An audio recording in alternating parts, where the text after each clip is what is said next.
Sometimes when we're asking God for a miracle for our own lives, that is the perfect time to be the one that contends for the miracles for others.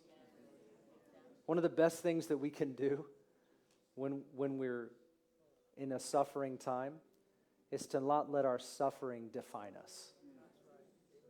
If you're going through anything right now and you haven't had any freedom or healing or victory in that yet, do not let your disability define who you are and where you are, because God doesn't. God uses us right where we are, and it's simple faith. We're not candidates for healing, and then someday when we're healed, then God will use us.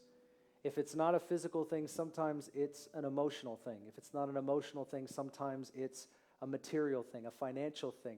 We can have all kinds of hindrances in our life, and those can become the excuse by which we don't step out in faith at all. And I would just say to you, we are not defined by the things in our life that appear to be stumbling blocks. We can reach out our hand, lay your hands on the sick, and see them recover. Sometimes the greatest faith I see is in people that are standing in their pain and unwilling to let that pain tell them that they can't. I think, to me, that is some of the greatest faith. Some of the greatest faith-filled people I have ever known are people that I saw die because of a disease they didn't have victory over. But while they suffered, they still believed better than me. They showed an example more than I have. And so let that be the lesson to us all while we're here.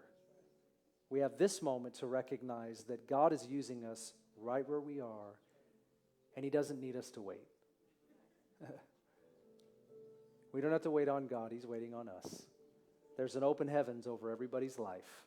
Sometimes we have this idea that we have to wait for the Spirit. Well, let the cat out of the bag. You do not have to wait.